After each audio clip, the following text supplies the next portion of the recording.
December 18th, 1944. The Ardennes was buried under white silence, the kind that came before catastrophe. Beneath that silence waited men too cold to be afraid, too tired to sleep, and too stubborn to give ground. Among them crouched Private First Class John Carter, 22 years old, from Shelby County, Ohio. The snow had crept over the trench walls, and the wind cut through every layer of his uniform, but he didn't notice. His attention was fixed on the weapon in front of him. The Browning M1919. He had learned to love its weight, its rhythm, its stubbornness. The gun had become a companion, one that demanded respect. It was not elegant, but it was faithful, and that faithfulness was all a man could ask for in war. Carter had named it Daisy, not out of affection, but out of habit.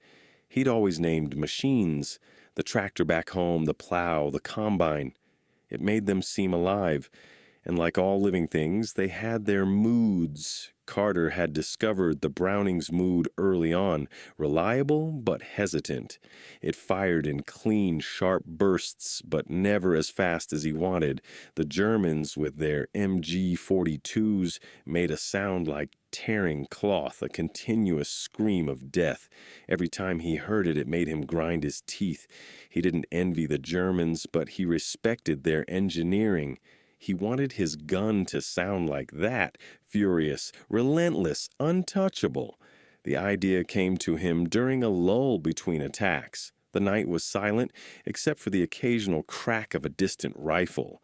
Carter had been cleaning his weapon, pulling out the trigger assembly, when he noticed how the sear reset after every shot, a fraction of a delay that no one cared about but him. That fraction meant fewer bullets, slower suppression, shorter life. He wondered what would happen if he took the delay away. He had no spare parts, no manual, just instinct and desperation. He found a bent nail near a burned-out Jeep and used it as a crude spring. From a ration can, he cut a thin strip of tin. He wired it into the mechanism where the trigger met the sear. The modification was simple, ugly, and probably dangerous, but it changed everything. By dawn, the world began to shake. Shells landed closer. The Germans were coming in waves. Sergeant Hollis crawled by, his voice hoarse and raw. "They're massing at the tree line, Ohio. When they come, you fire until that gun melts." Carter nodded once. The sky turned the color of ash.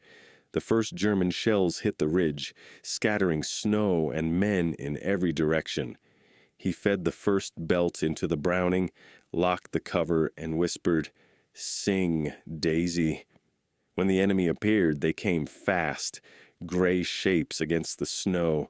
Carter squeezed the trigger. The gun answered with a roar. It wasn't the familiar rhythm. It was faster, almost unnatural, a rolling thunder without pause. The gun's recoil fused with its mechanism, driving each shot into the next. The sound was a solid wall, not the stutter of a machine gun, but a sustained, monstrous growl. Hollis turned, eyes wide, and shouted something Carter couldn't hear. The enemy dropped into the snow, disoriented. Some thought they were facing multiple guns. Carter didn't stop. He fed another belt, then another, the casings spilling like water, the barrel glowing red. The snow around the muzzle melted into steam. The enemy attack faltered, then broke entirely. When the firing stopped, the silence was strange, hollow. Carter sat back, his gloves smoking from the heat of the receiver. Hollis climbed up from the trench, laughing like a man who'd seen a miracle. "You just scared the hell out of half the Wehrmacht," he said. "What in God's name did you do?" Carter only smiled, breathless. "Just made her sing." Word spread faster than the wind. Soldiers from nearby units came to see the weapon, the Browning that fired like three. They asked him what he'd done, and he'd shrug. "Just tuned her up," he'd say. Some tried to copy it, bending wires, fiddling with their guns, but none got it right. The trick wasn't in the parts. It was in the feel, the rhythm. Carter could sense when the tension was perfect, when the recoil and feed motion blended into one. By December 20th, Carter was known as the Mad Gunner. Hollis hated the name, but it stuck. When headquarters heard about it, they sent an ordnance officer to inspect the weapon. He frowned at the bent nail and twisted tin. "Unauthorized modification," he muttered. "Unsafe." Carter just looked at him and said, "It worked." The officer shook his head and left without another word. The Battle of the Bulge raged on. The 99th held their sector against impossible odds. Every day, Carter's gun spoke with the voice of thunder. Every burst tore through fog and snow, pinning German advances before they reached the wire. On the night of December 23rd, the Germans launched a full assault under cover of darkness. Mortars screamed overhead. The ridge lit up like day. Hollis ran from foxhole to foxhole, shouting for men to hold their ground. Carter stayed at his post, the Browning aimed into the trees. He waited until he saw movement, the faint shimmer of helmets, the ghostly flicker of muzzle flashes. Then he fired. The mad trick sang again, faster than ever. The barrel was so hot it glowed like a forge. The snow around him turned to mud. Spent casings poured out in rivers. He felt the recoil pounding through his arms, his shoulders aching, his ears deafened. But he didn't stop. The gun had become something alive, and he was merely keeping pace with it. The attack broke within an hour. The Germans withdrew, leaving silence and smoke. Carter slumped beside the gun, chest heaving, face black with powder. Hollis crawled over, handed him a canteen, and said, "You just bought us another night, Ohio?" Carter took a sip, staring at the steaming barrel. "I just gave her something to do," he said quietly. When Christmas morning came, there was no celebration, just survival. The ridge still held. The officers credited artillery support, air cover, anything but a private's modification, but every man in that trench knew the truth. One gun had held the line. The war dragged on into spring. By the time Germany surrendered, Carter's Browning was little more than a scarred relic, its barrel warped, its receiver burnt. He dismantled the modification before inspection. The Army collected the weapon and issued him a new one. The trick was gone, like smoke in the wind. Carter went home to Ohio in late 1945. He worked at a machine shop, fixed tractors, married a girl named Eliza, and tried not to think about the winter of '44. But sometimes, when he heard the rattle of an engine, he'd remember that sound, that impossible rhythm, and his hands would start to shake. In 1967, a historian from the Army Ordnance Museum came across a report about a field modification used by an unnamed gunner during the Battle of the Bulge. The file was short, handwritten, almost forgotten. It described a Browning with an unusual firing cadence. The weapon itself had been scrapped. The historian tried to find the soldier, but the name was missing.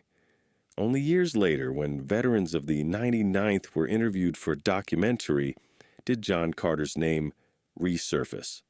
One of them, an old radio operator named Miles Benson, recalled, "You could always tell when Carter's gun was firing. It wasn't like ours. It had this rhythm, like it didn't breathe between shots. We used to say you could tell the front line by listening, and if you heard that steady roar, you knew Carter was still alive." Another veteran, Corporal Lewis, said, "He never bragged, just smiled that quiet farm boy smile.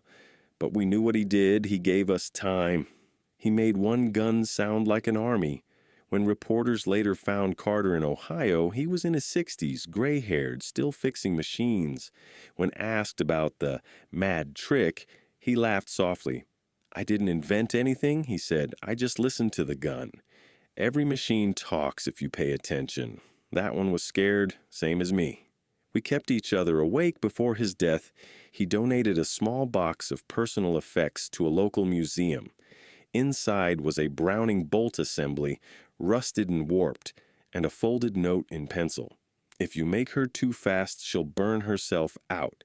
Keep her steady and she'll save your life. Decades later, when military historians re-examined the Battle of the Bulge, they rediscovered Carter's name. His modification was studied briefly by engineers who noted that it had increased cyclic fire rate by nearly 40% without external power. They called it a mechanical anomaly and an act of bravery bordering on recklessness. But for those who were there, it was more than that. It was a symbol, proof that ingenuity could survive even in the darkest cold, that one man with frozen fingers and a stubborn mind could alter the course of a battle. The Ardennes today is peaceful. The forests have grown back, the trenches filled in. Only the faint outlines of old positions remain. On the ridge once defended by the 99th Division, a small plaque stands. To those who held the line. No mention of Carter, no mention of his trick, just silence and wind through the pines. But every winter when the air turns cold and still, locals say you can sometimes hear it. Faint, distant, a low metallic rhythm echoing through the woods. Some call it imagination, others say it's memory. But for those who know the story, it's the sound of one Browning that refused to stop and the mad gunner who made it sing. John Carter's name is now written quietly in the margins of history, not in textbooks, not in medals, but in the hearts of the few who survived beside him. He never wanted fame. He once told his grandson, "People remember the generals. I just had a trick." But that trick, that reckless, brilliant defiance, proved something about men like him. When the world burned and froze at the same time, when death came in waves through the trees, it wasn't orders or rank that made the difference. It was the mind of a soldier who refused to accept limits. And so, on that December morning in 1944, when the snow turned red and the sky shook, a single gun spoke with the fury of three. Its echo lived on long after the last shell fell silent. John Carter never called himself a hero. He never wrote his story. But history has a way of finding those who made the impossible happen. Even if all they had were a wire, a nail, and the will to survive,